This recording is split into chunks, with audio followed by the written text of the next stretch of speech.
jogada individual, correu, entrou na área perigosa, vai marcar, atirou e gol! É golaço!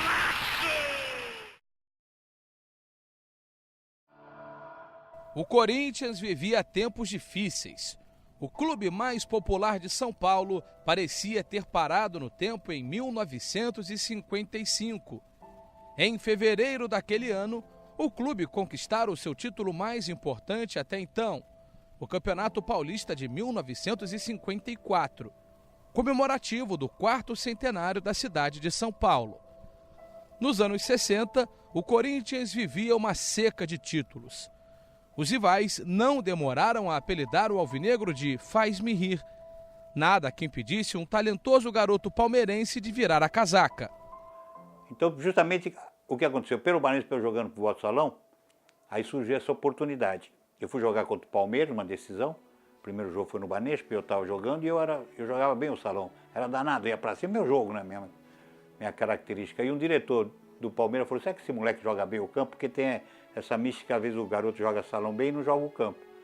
E meu pai, cara, eu estava assistindo, meu pai também não me acompanhava muito, porque era diferente, eram outros tempos.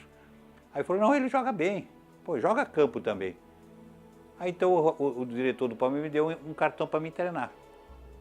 Aí passou, eu fui treinar, fui lá, até o Mário Travalini, na época, era o treinador do juvenil, da molecada, porque antigamente não tinha, era infantil, juvenil e só.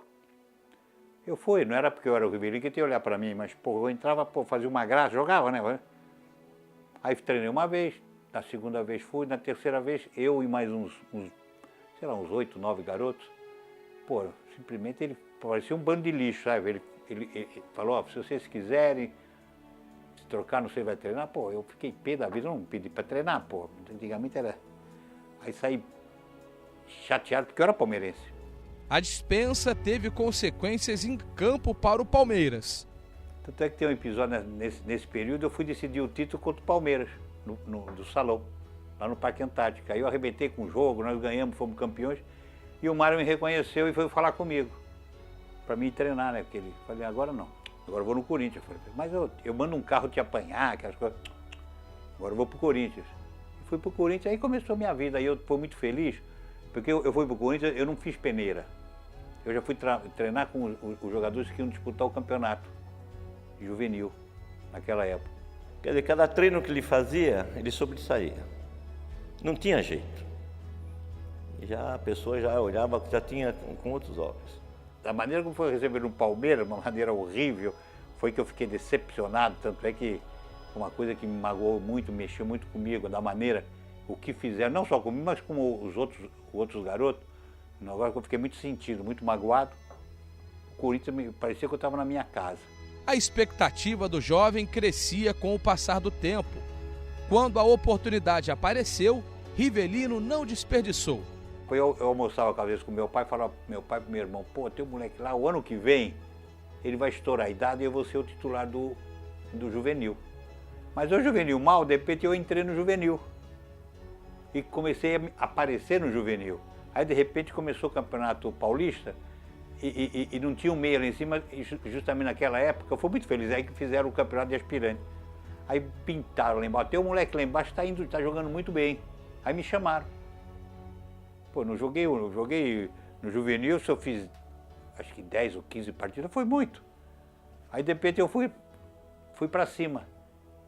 E no primeiro jogo já treinei e não voltei mais para o juvenil. Já fiquei direto com os profissionais, então eu comecei a trabalhar com os profissionais, aí joguei o ano todo praticamente, assim, no aspirante. Tanto é que nós somos campeões do aspirante, o aspirante realmente era muito forte. Tanto é que tinha tinha jogadores que, tudo profissional, lógico. Quem não jogava no profissional, jogava no aspirante. E tinha muitos que não queriam jogar no profissional, queriam jogar no aspirante, porque o aspirante é que dava liga, né, que estava bem. Então era muito normal na minha infância ir assistir os aspirantes, que era um grande jogo que tinha antes do jogo principal. E eu aprendi a ver o Rivelino nos aspirantes e no juvenil do Corinthians. E sem dúvida nenhuma, o apelido Reizinho do Parque não era de graça. É que a gente tinha o Rei Pelé e para nós o nosso Reizinho, o Rivelino. Você tem uma ideia? Antigamente a preliminar o aspirante fazia a preliminar dos jogos principais. pessoal ia assistir o jogo da preliminar só para ver ele.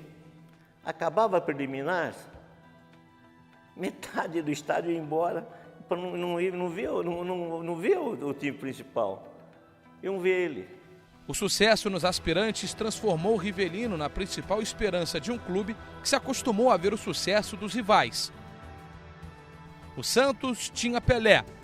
O Palmeiras tinha a academia de Ademir da Guia, Leivinha e Dudu. O São Paulo tinha Pablo Forlan e Gerson, recém-chegado do futebol carioca. O Corinthians tinha Rivelino e uma necessidade imensa de voltar a vencer. Ele era o ídolo, né? Ele era, e realmente tinha que carregar aquele time nas costas. Sempre carregou. Sempre carregou. E era complicado. Por quê? Porque a gente tinha consciência de que o jejum existia, porque além de tudo, existiam duas equipes com a capacidade técnica superior, que era particularmente o Santos e o Palmeiras também. E por outro lado, a gente tinha consciência do nosso fanatismo, onde por mais que existam equipes superiores, a gente acha que o Corinthians deve ganhar. O grande problema era o problema de ganhar campeonato, né? O Corinthians vinha aí de um jejum muito grande, era tido como o time que enterrava jogadores novos que vinham. 1974 parecia diferente. O Corinthians venceu o primeiro turno do Campeonato Paulista e garantiu a vaga na final, que seria disputado no término do ano. No segundo turno, a diretoria do clube optou por mandar os jogadores para um período de treinos em Águas de Lindóia. Enquanto isso, o Palmeiras tratava de vencer a segunda parte do torneio para garantir uma vaga na final. O Alviverde tornava-se o último obstáculo para o Corinthians exorcizar o jejum. Eu acho que naquele momento a expectativa emocional era maior que a expectativa real. Todos nós corintianos achávamos que ia acabar a fila, mas aqueles que acompanhavam mais futebol, mesmo os muito jovens como eu, tinham consciência de que nós não tínhamos uma superioridade técnica em relação ao time do Palmeiras. Bom, a expectativa era muito grande, né? A gente teve aí um período de preparação. Nós tivemos praticamente 2 jogos contra o Palmeiras, um na quarta-feira, que já estava definido, nós seríamos um dos finalistas, e o outro jogo seria no domingo. Eu acho que o grande pecado nosso, ou da direção na época, foi a saída para Águas de Lindóia. A gente foi fazer um treinamento especial em Águas de Lindóia. Eu senti que a gente perdeu um pouco do foco, né? Aquele oba-oba com o torcedor, a gente perdeu um pouco disso. E quando a gente veio para a decisão, a gente encontrou um Palmeiras também tranquilo, né? Que também não esperava um time como foi o nosso. Nosso time foi um time que decepcionou até certo ponto, né? Porque não jogou o que vinha jogando. A expectativa era tamanha que Rivelino afirmou: ser campeão pelo Corinthians seria mais importante do que ser campeão do mundo pela seleção brasileira. A vontade era tanta, a necessidade era tanta, que eu também já peguei o bonde andando, né?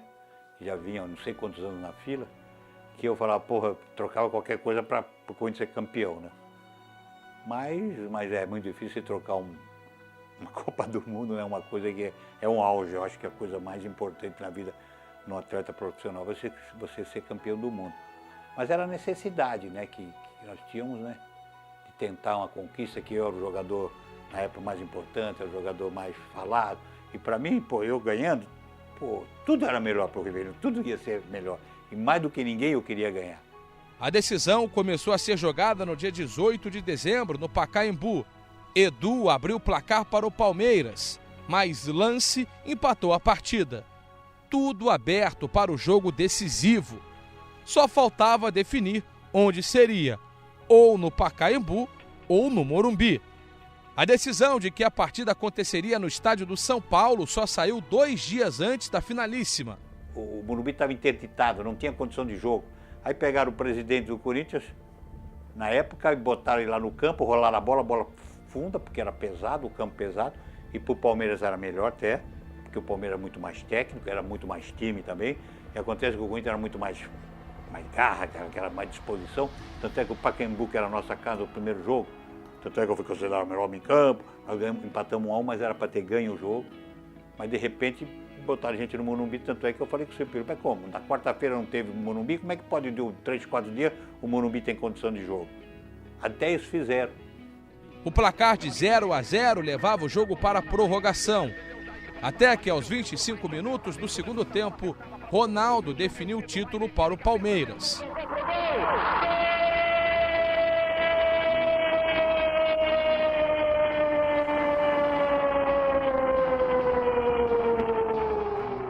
Foi uma decepção para mim, né? Porque, pô, eu queria ganhar, pô. E o momento estava bom para a gente ganhar. Ele teve um momento muito triste da vida dele, porque ninguém mais no Corinthians queria ser campeão que ele, pô. Se você, é tão fácil perceber as coisas, é tão fácil a pessoa analisar, quando querem analisar do lado bom, do lado certo, saber que se o Rivelino é campeão pelo Corinthians,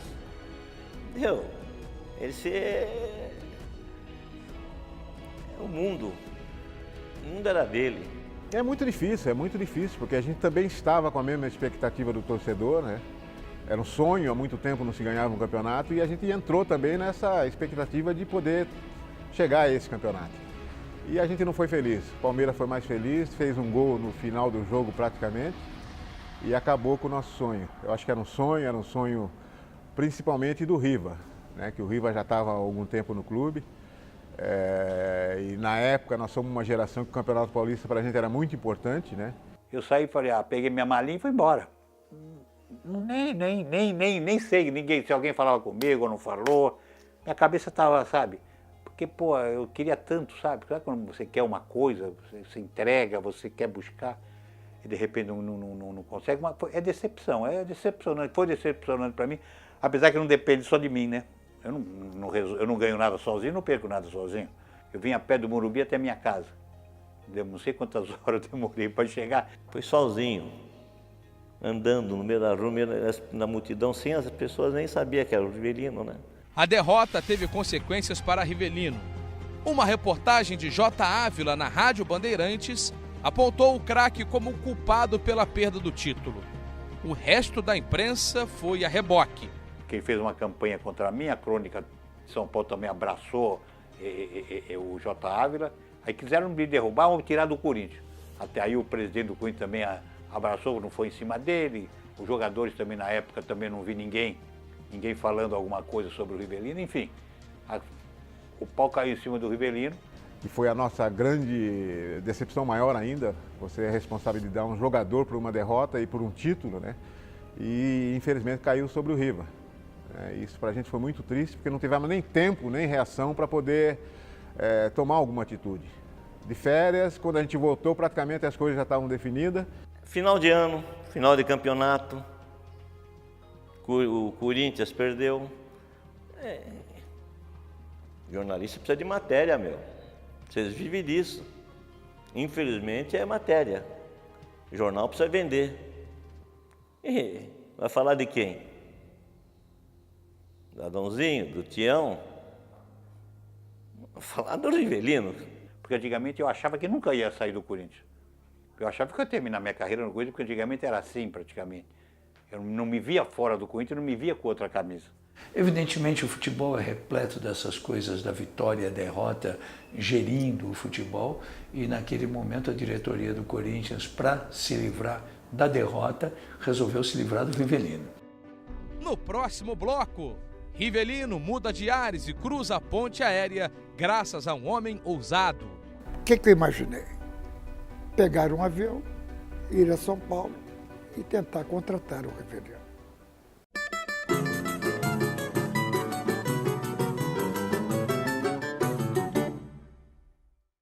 Vai marcar, atirou e gol!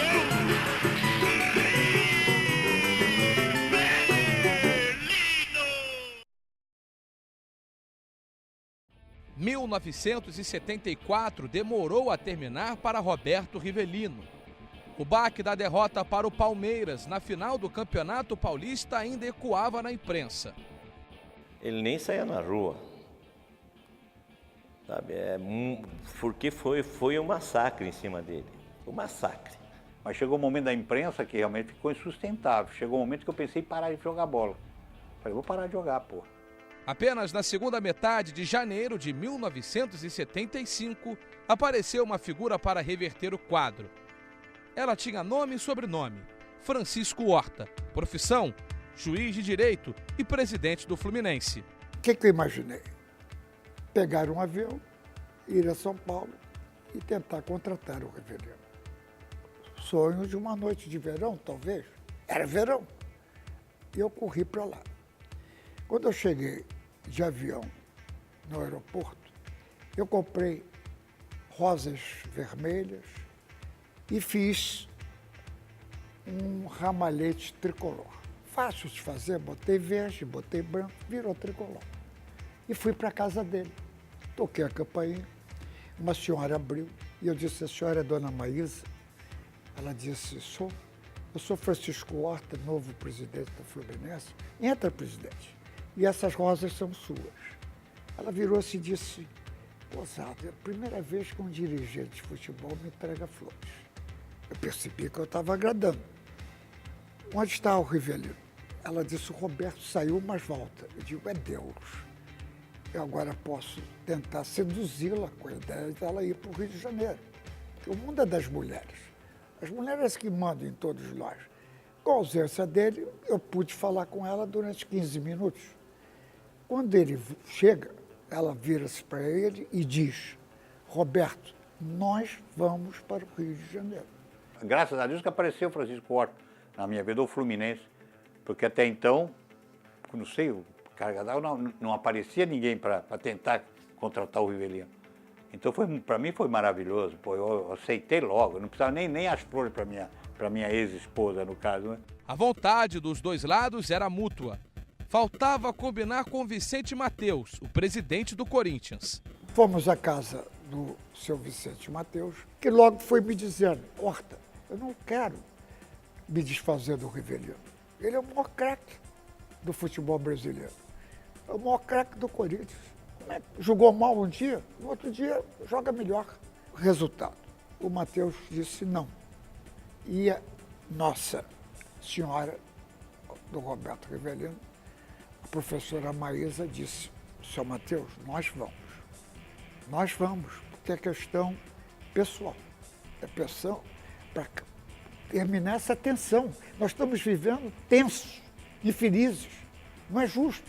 Meu marido é um grande jogador, tricampeão do mundo. Mateus pensou melhor e disse, está bem, doutor Horta, quanto é que o senhor paga? Eu não tinha ideia. Ele pediu 8 milhões. Eu disse, seu Mateus, 8 milhões é uma quantia impagável. Quanto é que o senhor paga? Eu disse 3, está fechado. O acordo estava fechado. O problema era saber de onde viria o dinheiro para honrar o compromisso. Foi aí que Francisco Horta foi atrás de 2 tricolores influentes. Antônio Carlos de Almeida Braga, dono de uma das maiores empresas de seguros do Brasil na época, e Nelson Rodrigues, considerado por muitos o maior dramaturgo do Brasil. Fui à casa do Nelson Rodrigues para ele me abençoar, o Papa Tricolor, e o Nelson disse, é uma boa. Pois é, mas precisamos arranjar dinheiro. Como? Eu disse, vamos ao Almeida Braga. Grande tricolor, notável tricolor e rico, riquíssimo. Fomos lá na empresa do Almeida Braga. Almeida Braga, sem discutir, pegou um talão e me deu um cheque de 300 mil reais. Isso era uma fortuna, mas 10%. Imagina o restante. E eu marquei com o Mateus, ele vira a minha posse. E depois da posse nós discutimos a questão do valor do passe e, portanto, pagamento, etc., como seria. Quando isso aconteceu, eu dei um cheque de apenas 300 mil reais. E o Mateus disse, mas e o restante? Não, o restante é aqui uma confissão de dívida, portanto, de 2 milhões e 700 mil, que se nós não pagarmos, se o Fluminense não pagar no prazo de 45 dias, perde o jogador, perde essa entrada e o jogador volta para o Corinthians. Ele aceitou. Na época era o maior jogador do futebol brasileiro. Pelé já tinha, né, deixado o Santos, acho que em 74 mesmo, o Pelé foi para o Cosmos, né? E era o principal jogador da seleção brasileira, camisa 10 da seleção brasileira. Assim, fazendo uma comparação de época, era como se hoje o Neymar fosse jogar no Fluminense. Negociações concluídas. Rivelino assinou com o Fluminense no dia 31 de janeiro, uma sexta-feira. A estreia do novo astro tricolor não demoraria a acontecer. Seria dali a pouco mais de uma semana, justamente num sábado de carnaval. Mas quem marcaria um amistoso num sábado de carnaval no Rio de Janeiro? A resposta? Francisco Horta. Tinha que ser diferente. Uma contratação diferente tem que ser um jogo diferente. Corinthians convidado. Eu ligo para o Cartola, da Mangueira, pedindo para ele falar com Dona Ziza se ela podia fazer uma galinha ao molho pardo. Ela era uma grande cozinheira, para a delegação do Corinthians. Eu queria oferecer um almoço ao Matheus, a senhora, os dirigentes, e fazemos, portanto, uma caminhada da Mangueira, após o almoço, até o Maracanã, menos de 1 quilômetro, com a bateria da Mangueira, toda vestida de tricolor. À frente, mestre Valdomiro. Mas como era carnaval, o que o Fluminense fez? Kickoff, quem vai dar o pontapé inicial é o rei do carnaval. A Mangueira vai desfilar na geral. E nós vamos ficar sentados na arquibancada, cadeiras, não vamos usar a geral. Rivelino não decepcionou os 40 mil torcedores que compareceram ao Maracanã. Fez 3 gols e começou da melhor forma possível a sua história no Fluminense. Na trave, o gol! Só Francisco Horta fazer um negócio dele. No carnaval no Rio, quem vai no estádio? Pô, quem vai? Ninguém vai querer saber de futebol, né? Mas de repente tinha muita gente. Fiquei muito feliz porque tinha muita gente nesse aspecto que ele montou um aparato fantástico. E foi maravilhoso a minha estreia, eu fui muito feliz. Acho que na minha vida acho que foi 2 vezes ou 3 vezes que eu faço 3 gols numa partida, porque eu não era nem sou esse jogador de fazer muitos gols. Sempre foi um jogo meia, de preparar mais. Naquele dia, o Fluminense seria campeão do mundo, porque ele jogou de uma maneira espetacular. Fez 3 dos 4 gols numa vitória por 4-1, com o Corinthians jogando.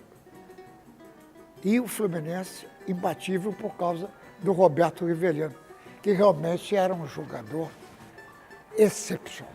Fez gol até de cabeça naquele dia, coisa que normalmente ele não fazia. Saímos todos de lá cantando que o Rivelino era o curió das Laranjeiras, porque ele gostava do passarinho, sobretudo do curió. Virou ídolo como um jogo. Não demorou muito para Rivelino dar outra amostra da habilidade que tinha.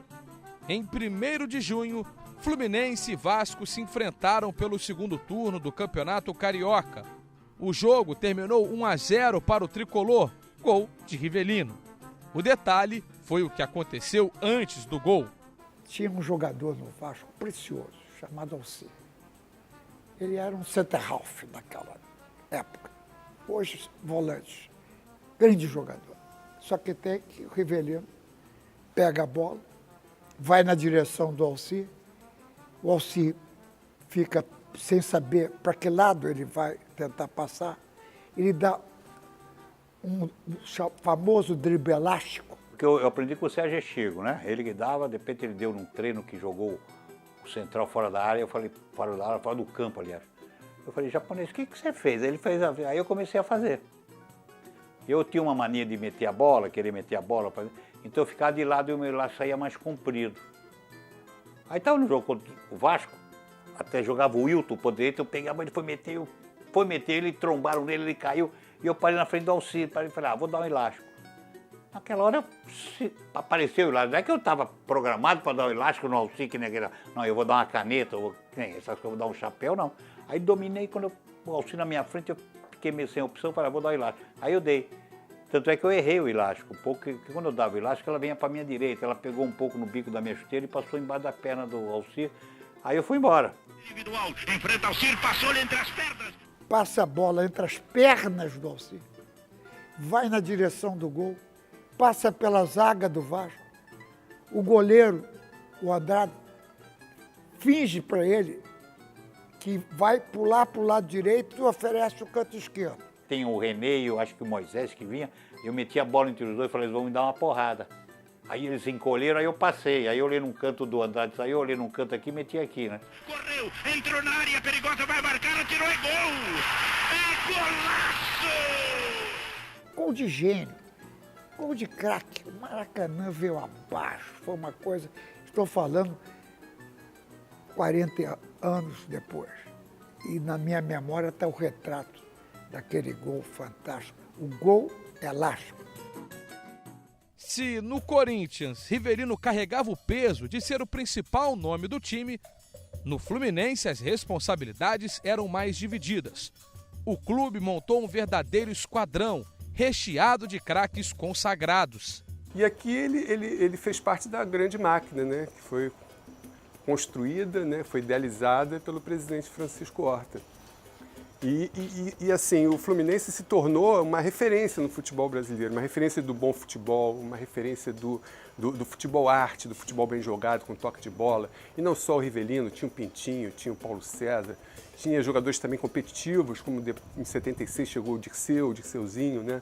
Artilheiros como o Doval, habilidosos como o Manfrini, que saiu depois, foi para o Botafogo em 76, mas chegou a fazer uma dupla muito bem azeitada com o Rivelino. Eu vou fazer uma projeção, seria o Barcelona de hoje, sinceramente, pela qualidade técnica que nós tínhamos, o toque de bola, porque hoje não tem esse scout, antigamente não tem esse scout de você ficar quanto tempo ficando com a bola, quanto não sei o quê. Pô, eu toda hora estava com a bola, e a gente não corria muito, porque a gente estava com a bola andava muito mais que a gente, mas era um time que se conhecia porque pela qualidade técnica dos jogadores. Às vezes tinha dia que eu entrava mal, mas de repente o Pintinho começava a acelerar, de repente o Paulo César, não sei o quê, de repente o Manfrini, e as coisas iam andando, de repente eu entrava no jogo. O resultado não poderia ser diferente. O Fluminense foi bicampeão carioca em 1975 e 1976. As primeiras taças de Rivelino jogando em um clube. Fui campeão, fiquei muito feliz, logicamente, que eu queria ser campeão. Ou no Corinthians, ou no Fluminense, ou que nem eu fui. Depois fui pro futebol árabe, fui campeão também, uma hipótese. Então, mas não há uma necessidade. O campeão, você ser campeão é gostoso, é uma coisa maravilhosa. Se pudesse todo ano ser campeão, eu queria ser campeão. Mas foi muito legal, foi muito maravilhoso. De repente, aí vou pro bicampeonato. Aí, de repente, bicampeão aqui no Rio. E o Rivelino chegou com aquela sede de título, né? E naquela época, é preciso contextualizar isso. Assim, às vezes se fala, o Rivelino foi campeão brasileiro. Naquela época, um campeonato carioca, às vezes, para alguns, para mim particularmente, como torcedor, tinha um peso muito maior do que o campeonato brasileiro. Pelo menos para o torcedor naquele momento. Tanto é que uma final de campeonato carioca era 150, 160 mil pessoas no Maracanã. Qualquer clássico dava 80, 90, 100 mil. Apesar do sucesso regional, o Fluminense tropeçou em 2 semifinais de Campeonato Brasileiro. Em 1975, a derrota foi para o Internacional de Paulo Roberto Falcão e companhia. No ano seguinte, o Corinthians eliminou o tricolor nos pênaltis, no jogo que ficou marcado pela invasão da torcida alvinegra ao Maracanã. Nada que apagasse o brilho de Rivelino no Fluminense. A passagem pelo tricolor terminou em 1978, quando o craque tornou-se o primeiro brasileiro a atuar na Arábia Saudita. No próximo bloco, Rivelino relembra como entrou e não saiu mais do time que encantou o mundo na Copa de 1970. O Chirol passou perto de mim e falou, Riva, tu vai jogar na ponta esquerda. Eu falei, pô, Chirol, ponta esquerda é essa aí, Chirol.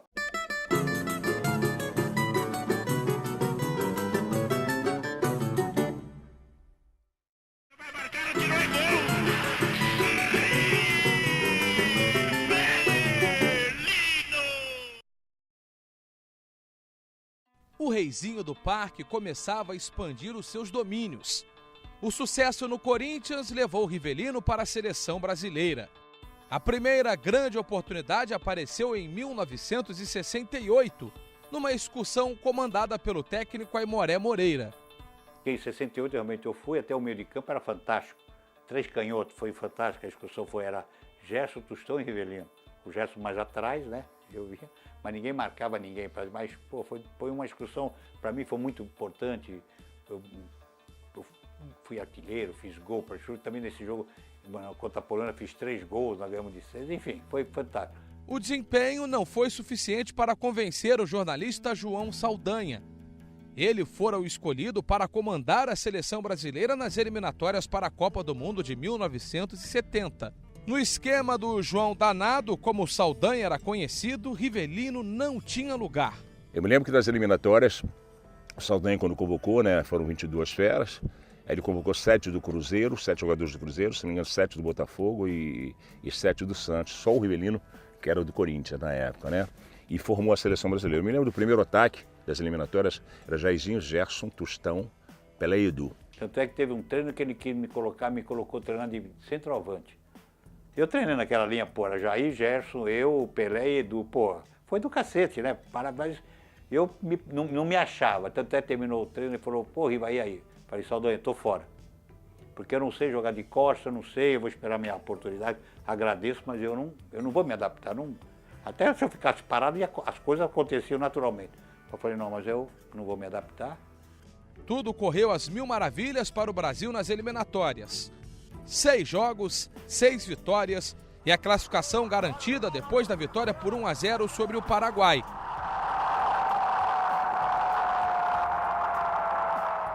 Rivelino participou apenas de um jogo em toda a campanha e vindo do banco de reservas.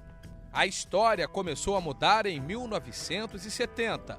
João Saldanha se desentendeu com o comando da Confederação Brasileira de Desportos e até com o presidente da República. Resultado, demissão. O escolhido para o lugar de Saldanha foi Mário Jorge Lobo Zagallo. Bicampeão mundial como jogador, o técnico da seleção introduziu uma mudança na ponta esquerda. Saiu o Edu, entrou Paulo César Caju. Tanto é que o Edu é meu irmão, meu parceiro. Tanto é na apresentação do Zagallo, eu estava sentado do lado dele, sempre estava com ele. Aí ele virou para mim, ele foi considerado o melhor jogador da eliminatória. Aí ele virou para mim, Rio, fala do... não jogo mais na seleção. Pô, eu falei para ele, quem não joga? Pô, você tá maluco, Edu? Que é isso? Não, o esquema vai me matar. E realmente matou o Edu. Porque o Zagallo gosta, como ele sempre fez aquela função de 52 fechando, fazer o terceiro homem ali, e o Edu não jogou mais. A titularidade de Caju não durou muito tempo. Uma vaia de mais de 70 mil pessoas no Morumbi selou o destino do jogador do Botafogo. Quando o Zagallo assumiu, eu tinha tomado uma vaia, se não me engano, em São Paulo, de 100 mil paulistanos, não sei se foi Brasil e Bulgária e tal. Não que não tivesse me abalado, mas o Zagallo ficou preocupado, achou que eu tivesse, de repente, sabe, sentido muito a vaia. Não. Faltava um amistoso antes de o Brasil embarcar para o México para disputar a Copa do Mundo. Edu não se encaixava. Paulo César Caju tinha sido vaiado. A vaga na ponta esquerda caiu no colo do único que não era ponta esquerda. De repente, o último jogo no Rio, aí já começaram uma pressão contra a Áustria, e o Chirol passou perto de mim e falou, Riva, tu vai jogar na ponta esquerda. Eu falei, pô, Chirol, ponta esquerda é essa aí, Chirol. Aí o Zagallo vai falar com você. Tá bom, aí o Zagallo veio falar comigo. Eu falei, Zagallo, o que você quer de mim? Ponta esquerda, pô? Jogar aberto? Não, Riva, eu quero o seguinte, eu quero que você, sem perder a bola, você compõe o setor de meio campo, mas você vai dar liberdade para mim.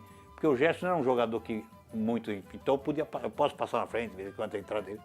E eu achei que era o jogo da minha vida ali, porque se eu jogo mal, eu ia falar, tá vendo, ele pega, nós vimos para o México, Paulo César fazia essa função maravilhosamente bem, um baita do jogador, e não tinha pressão lá de torcedor, ia treinar, ele voltava a ser titular e ia embora.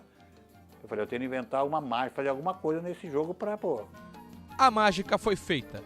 O Brasil ganhou por 1-0, gol de Rivelino, o ponto improvisado. A vaga no time que faria história no México dali a alguns meses estava garantida. Aí eu fui muito feliz, Deus me ajudou muito. Ganhamos de 1-0, eu fiz o gol da vitória, foi considerado o melhor homem em campo, aí fomos para o México.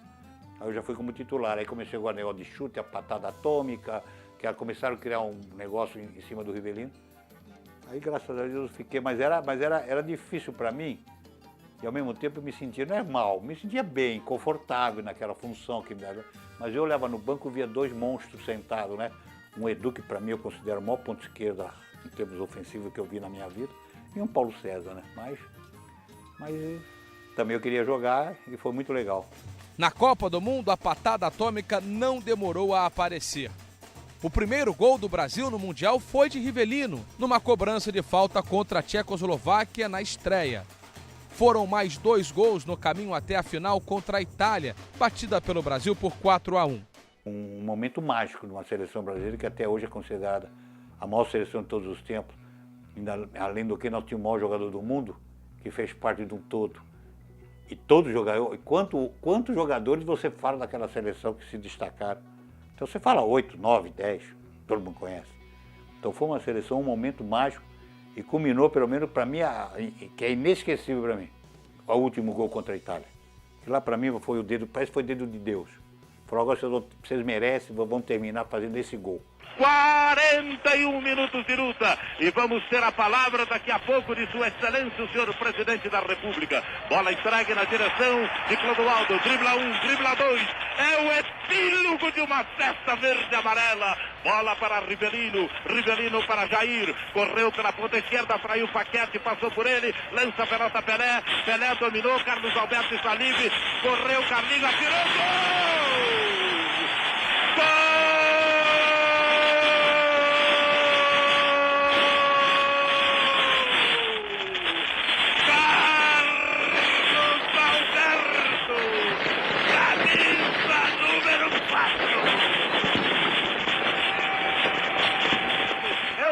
Campeonato Mundial de Futebol. Podem comemorar, chorem conosco. A ponta esquerda durou apenas até o fim do Mundial do México. Com a despedida de Pelé da seleção em 1971, Rivelino assumiu a camisa 10 e a responsabilidade de comandar o time. Na Copa do Mundo de 1974, na Alemanha, o Brasil terminou na 4ª colocação e Rivelino marcou 3 gols. O Mundial seguinte, na Argentina, foi pior. A seleção terminou invicta, mas na 3ª colocação.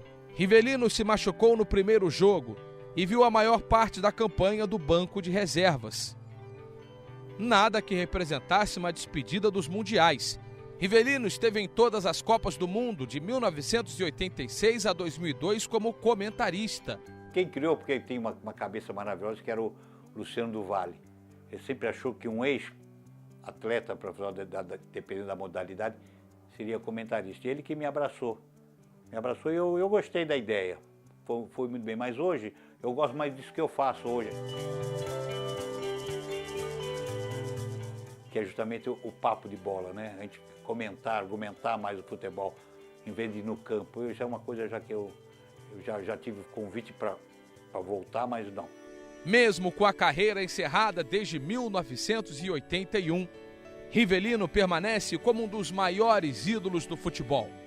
No Corinthians, há até um busto inaugurado em 2014 para homenageá-lo.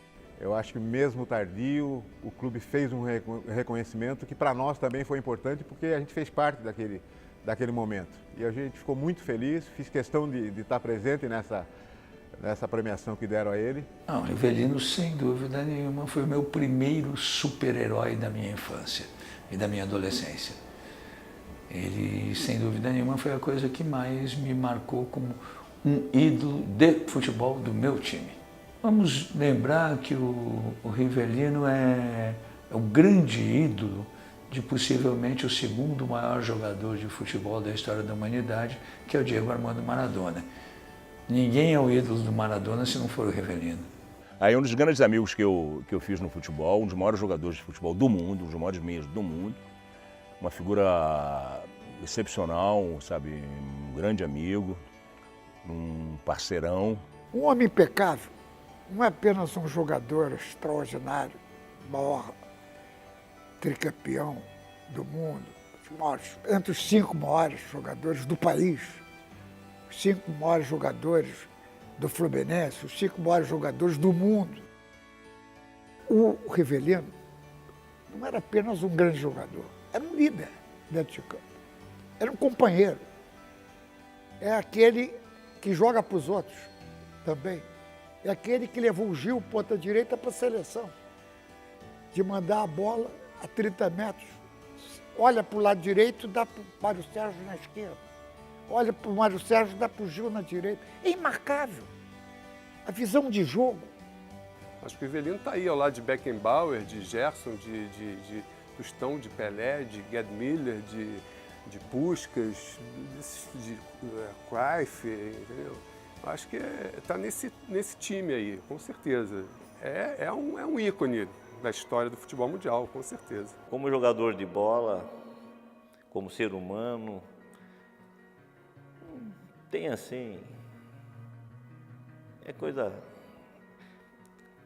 Fora Pelé, Pelé é do outro mundo, como dizem, né? É ele. Ele é o cara. Graças a Deus, reconhecido que eu tive, só tenho a agradecer ao Fluminense, já agradeço sempre há um reconhecimento, mas realmente o ano passado o Corinthians foi muito espetacular comigo. Mas ele fez uma homenagem para mim, que para mim é uma das maiores homenagens que eu recebi na minha vida, que é um busto, que vai ficar eternamente lá, né? E além do que fazer o Itaquerão, o primeiro gol, os jogadores em si querendo que eu batesse o pênalti, que todo mundo sabe que eu não sou batedor de pênalti, mas tudo bem, fui bater o pênalti, mas marquei com o Ronaldo, cai para lá que eu vou chutar aqui, né? Não vai me matar, não vai defender o pênalti. Mas foi muito legal essas coisas que aconteceram na minha vida, um reconhecimento. É meu ídolo, é meu amigo, é meu parceiro, é meu irmão. Tenho muito orgulho disso, né? O que eu recebo de carinho das pessoas, o reconhecimento das pessoas, isso aí não tem dinheiro que pague. Graças a Deus é o que eu falei, eu tenho a minha consciência tranquila. Se pudesse fazer tudo de novo, fazer a mesma coisa, o mesmo sofrimento que eu faria com o maior prazer.